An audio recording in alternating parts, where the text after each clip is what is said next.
शापित पुआल का पुतला अचानक कुछ छात्रों के हमले का शिकार हो गया। किसे पता था कि जब वे वहाँ से जा रहे थे तभी उनमें से एक ने देखा कि पुतले के चेहरे पर अजीब फुंसियां उभर आई हैं। उसने तुरंत अपने साथी से बेसबॉल बैट मंगवाया और बिना कुछ कहे पुआल के पुतले के सिर पर वार कर दिया। फिर गाड़ी में बैठकर चला गया। किसी ने नहीं सोचा था कि रात को शराब पीकर नशे में धुत सांपियों किसी अनजानी ताकत के वश में आकर फिर अकेले मक्का के खेत में पहुंच गया। इस वक्त पुआल का पुतला उसे घूर रहा था। निडर सांपियों मक्का के खेत में घुसकर एक टोकरी में अंडे चुरा लाया और जाते जाते पुतले को एक लात मार दी। इस बार उसने पुतले को पूरी तरह नाराज कर दिया, लेकिन उसे पता नहीं था कि अब उसके साथ कुछ बुरा होने वाला है। मक्का के खेत में कुछ चक्कर लगाने के बाद सांपियों ने डर के मारे देखा कि वह फिर पुतले के सामने आ गया है। अब वह घबरा गया था। जैसे ही वह वहाँ से जाने की तैयारी कर रहा था, उसने देखा कि पेड़ के तने से बंधा पुआल का पुतला गायब है। अचानक मक्का के खेत में ठंडी हवा चलने लगी। इस वक्त उसका दिल डर के मारे मुंह तक आ गया, लेकिन उसके पास आगे बढ़ने के अलावा कोई चारा नहीं था। अगले ही पल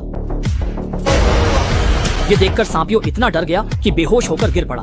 उसके कुछ समझने से पहले ही पुआल का पुतला फिर जीवित हो गया। इस समय सांपियों की शराब एकदम उतर गई और वह पागलों की तरह जान बचाकर भागने लगा, लेकिन शापित पुआल का पुतला उसे छोड़ने के मूड में बिल्कुल नहीं था। इसी जीवन मरण के मोड़ पर सांपियों अचानक एक गोबर उठाने वाले कांटे से ठोकर खाकर गिर पड़ा। लग रहा था कि आज रात उसकी कहानी यहीं खत्म हो जाएगी। तभी उसने फौरन जमीन से वही कांटा उठा लिया, लेकिन अगले ही पल किसी को क्या पता था कि पुआल का पुतला झट से वह कांटा छीन लेगा और उसी से सांपियों पर पलटवार कर देगा।